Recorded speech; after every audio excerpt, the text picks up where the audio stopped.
we back.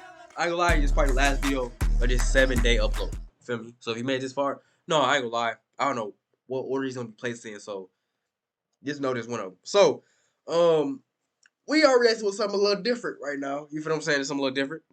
So, y'all know how churches be scamming and they like, you know what I'm saying? People use the word of God to like get money and stuff like that or finesse. So, I read to his videos before, but it's called Shawn Ryan. He has a podcast. He be having like some crazy, like, you feel me, like stuff going on his channel. But they're exposing Keith Copeland, the creepiest pastor in America. So we finna see what's going on. You feel what I'm saying? This is just me just seeing something that caught my interest. You feel me? So let's see what's going on. You feel me? If you're new here, bro, like the channel. Feel me? Subscribe to the channel. Like the video. My fault. Comment something down below if you're new. You feel what I'm saying? We do reactions over here. Go ahead and check out the other content. And yeah, just with your boy. You feel me? So without further ado, man, let's get straight into this. 40. Kenneth Copeland is a great example. Runway behind his house, 4 jets. Yep. And she walks up to him and she's asking him about the private jets, and he gets in her face and he goes like this. Have you seen that one? This is the guy that he looks like a demon. Yeah. So YouTuber named Tommy G and I. What happened? So he has a 19,000 square foot parsonage. And so now we're like 3/4 the way to his house. No one's been down here before. No one's ever seen footage of this. Tears his glasses off and he opens his jacket and he walks up to us. He's like, "You out of here now." And he flashes this badge. 4 jets. Yep. I mean, so is that, you know, how it works with these guys? You know, and I'm not, just business in general is you buy a private jet, a yacht, you charter it out, you use it when you need it. Obviously, one person doesn't need 4 private jets. You know what I mean? So is that what they're doing? They're launching a jet rental business that was all. I ain't gonna lie, if I was rich as hell, I would do that. Like buy a yacht just cause and just rent that bitch out type shit. Like that is like some smart shit. Or buy a jet and just rent it out. Already tax free from buying the jet, Yeah, right? correct. Then they rent the jets out to other corporations or whatever. I don't see much. Well, again, would that be an example? Could be, but and I know I've heard a couple people do that. That's their excuse for the private jet is, hey, we're actually going to make money with it. But I see that as an excuse. Like, there's this thing that we profile on the show called long-term ministry, or I'm sorry, long-distance ministry, and a pastor will find an excuse and open a church 1,000 miles, 2,000 miles, 3,000 miles away from his main church, and then he goes, "I need a jet because I have to go preach the gospel." And it's, again, it goes back to that biblical premise of what is a church. Like, you're here to make disciples of men and run your ministry, which is your family. Everything else is just man building layers on top of Christ's message. Like, Christ didn't say you need to fly, like this guy needs a private jet to fly over there. Instead, the Bible says to build and exhort Christians, raise up Christians like you, Shawn. And this is the kicker. The whole point of a shepherd, of a pastor, because pastor translates to shepherd, is to raise up his flock and then send them out. So if the biblical form of church is, I am here to, if you came to my church, whatever that be, a home church, a mega church, my entire biblical goal is to steward you in the faith and grow Shawn to where Shawn goes, I'm ready to leave. I'm going to go start my own. That's the point of the church. But man, what a bad business practice, because you are my money. So no, I'm not going to send you out. I need you here, Shawn. I need you here building this machine that we've built, this business. It needs you. But God didn't tell you to build a building. He told you to build the body. And so Kenneth Copeland is a prime example of inurement.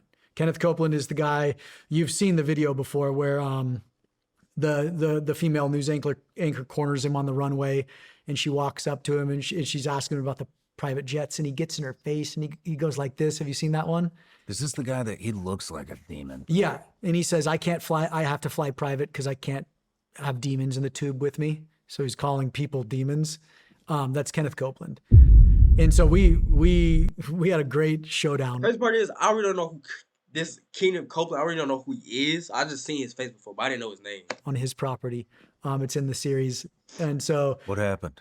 So he has a 19,000 square foot parsonage.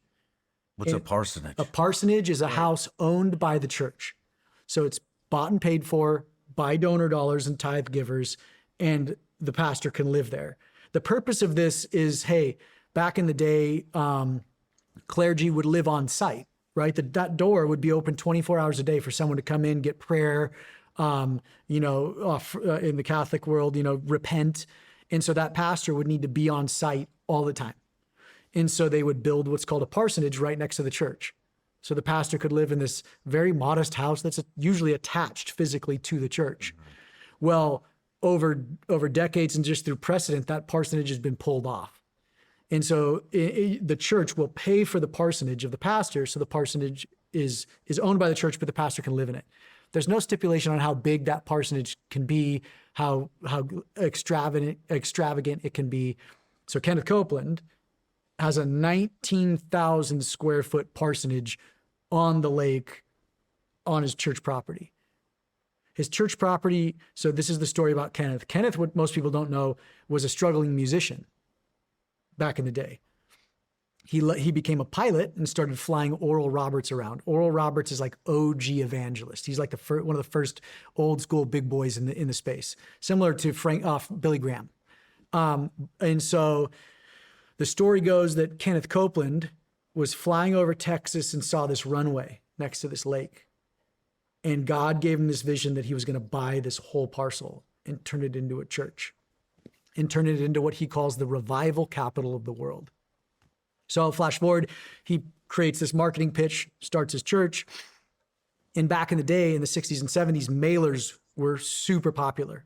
And so, you'd get a mailing list, you'd mail 50,000 envelopes out and say, hey, Shawn, give me $10. This is Nathan, this is Pastor Nathan. I need $10 to help you spread this message. We have his mailer from the 70s. And he promised to build 6 things. He said, and in this pitch, God gave me the vision to buy this runway. I'm going to build a radio station, a TV network, ministry facilities, Kingdom Park, which was an extravagant park for his churchgoers and his tithe payers, an elderly community. I'm keeping it being with y'all, bro. This is not as interesting as I thought it was going to be. How the fuck did I miss that? Goddamn right, brother. I'm still gonna finish the video just cause he's telling me some stuff that I don't know about, like a parsonage. No, I didn't know about that. I didn't know.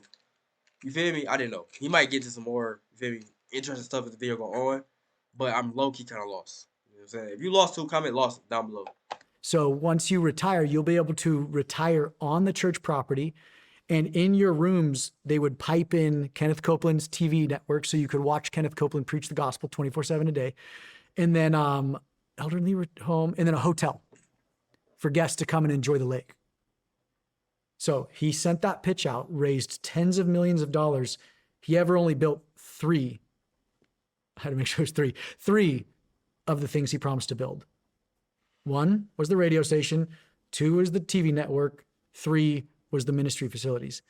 He never built the 3 things that people would donate money for. I would want to use the park. I would want to use the hotel. Maybe one day I'd want to retire in that facility. He never built any of them.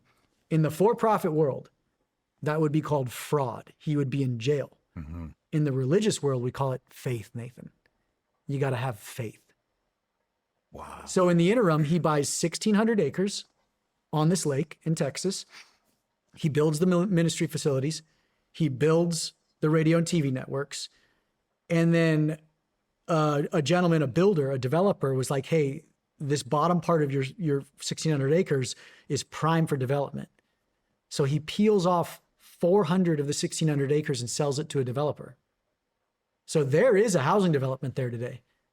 It's not for the elderly though. And he made money off that deal. It just went back to his church. In the meantime, I can't remember the gentleman's name. He drills oil, started going to the church. And he's like, hey, you own the mineral rights of this land. Let's start pumping oil.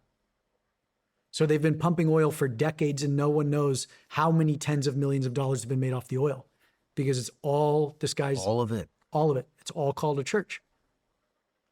So what? He got like a evil business, a scam business going underneath the church or going like the church, like, for example, like it's a church, that's the name, but really it's like an oil company and this going on, but it's labeled as a church.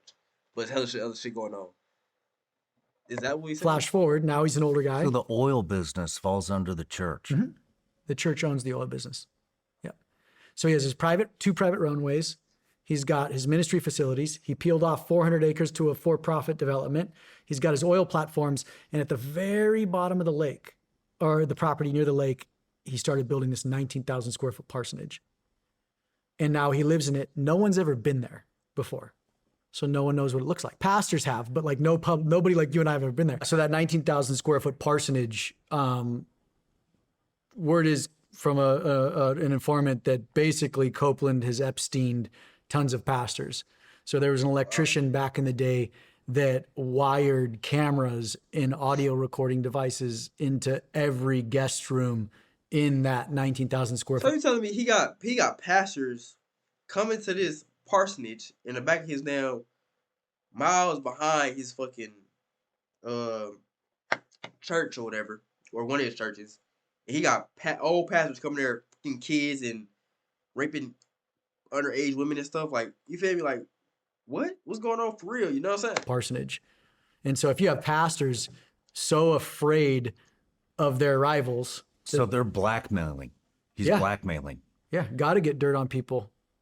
How did you come across this? That's how SB Island and what Diddy I think is like you know how them Hollywood parties stuff like that with celebrities. They be doing gay shit and all type of crazy stuff. They in other rooms they doing all this stuff, but it's damn near wires and cameras everywhere. So it's like, hey, we just drugged you and we did all this gay stuff to you. If you try to backstab us, we gonna release this footage to the public. So basically holding it over their head and having them do certain stuff. They do this to artists all the time, like singers, rappers, all that. They do this to people all the time in the industry. So they hold this over their head, basically saying like, yeah, if you don't do what we tell you, you feel me, or do this, we'll release this footage. You feel me? Basically, yeah, blackmail. Information? Through our PIs. Yeah. Every single guest room the guest rooms in a parsonage owned by the church is wiretapped, video and audio, to basically archive dirt on people staying with you. Has anybody received the footage? No. Because no one can ever get to the house. Man. Yeah. Wow. It's not things aren't as it seems. It appears that way. So I had the thought that, hey, I want to see the parsonage. So I start giving money to his church, and I'm like, the church owns that house. No one's seen it. So I want to see it. So a YouTuber named Tommy G and I start going to his church. And we're like, okay, I get a schematic, a big printout of his property because it's huge. I track the roads. We, get a visual on it. And hold on, I think I've seen that. Hold on. What's his name? I'm gonna search this shit up. I ain't gonna lie. I gotta watch that video after this. Like, mind y'all, I would watch the video with y'all, but that video is 40 minutes. I'm not gonna upload a 40-minute video, but I'm gonna watch that on my own time though. And there's one open gate I'm interested.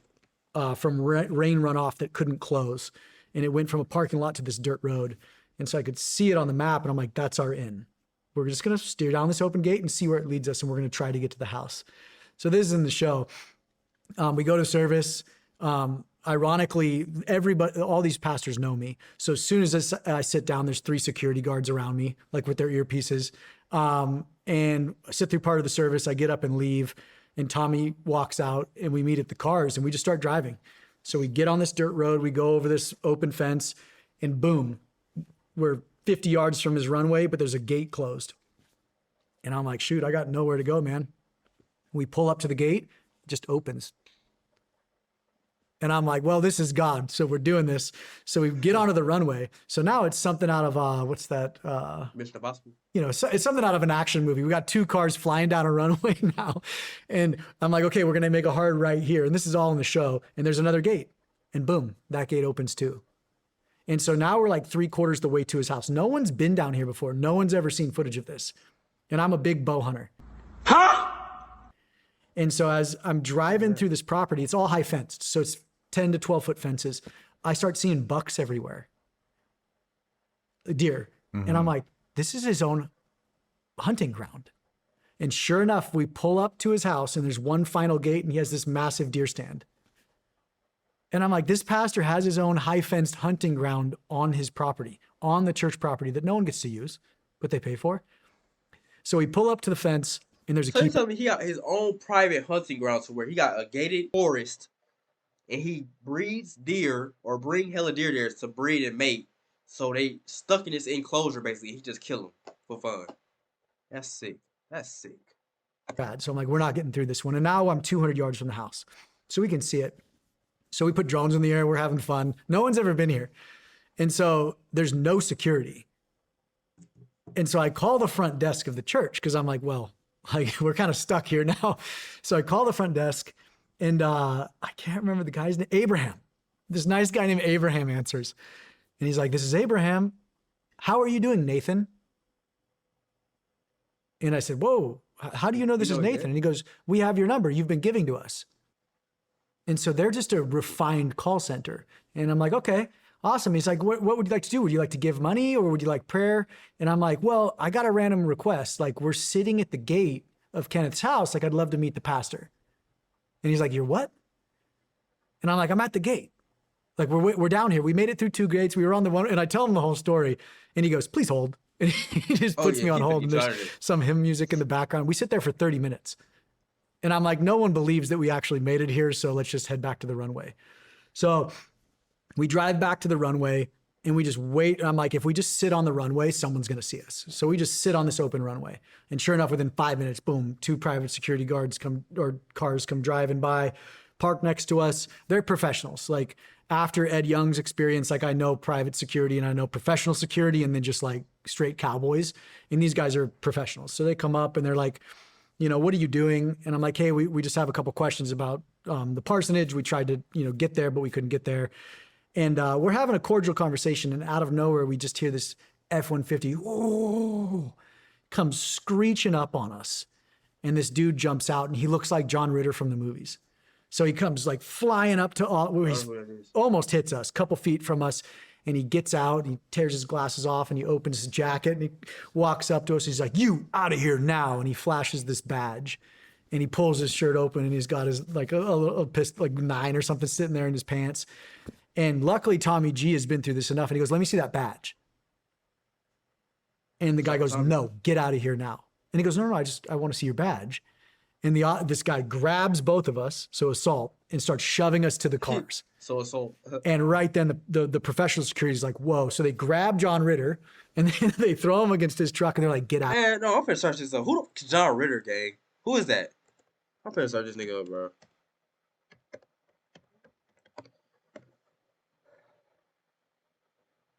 There's no way this is what he's talking about. Oh, okay, he an actor. I know this thing. I've seen this face before. There's no way this is what he's talking about. Fuck out of here. There's no way. Out of here. And it turns into this funky altercation. Come to find out, he is kind of this private security, like main security guy. And again, I'm respectful. And so cops show up, there's kind of the standoff and we're like, hey, we just have questions about the financials. No one's willing to talk. That parsonage is paid for by the congregants. No one's ever been here. No one's ever seen it. Like, at least someone should be able to look at it. And the cops are like, hey, can you guys please leave? And the private security is like, can you guys just leave? And we're respectful. We're like, okay, but we'd love to talk to someone. So flash forward a couple days, we find out that cowboy security is Kenneth's private security, and they fire him. That guy has traveled around the U.S. to churches. He gets hired and fired over and over again. It's just his MO.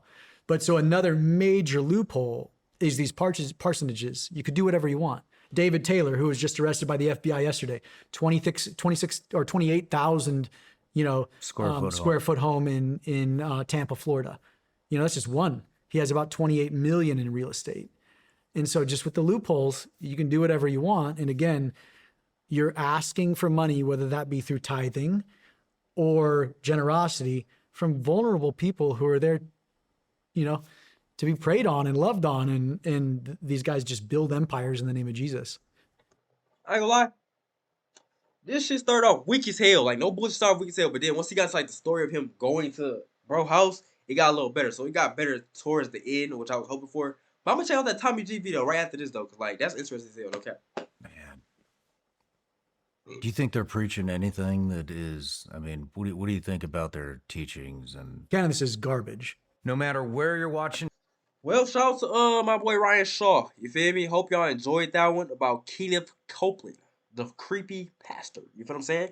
Now, we didn't really get a lot of insight, like, oh, he be doing this to kids, or he be doing it. Like, we didn't get like no crazy, you feel me? Like, you know, but W video, you feel what I'm saying? So, yeah, I killed y'all. The next one, we go.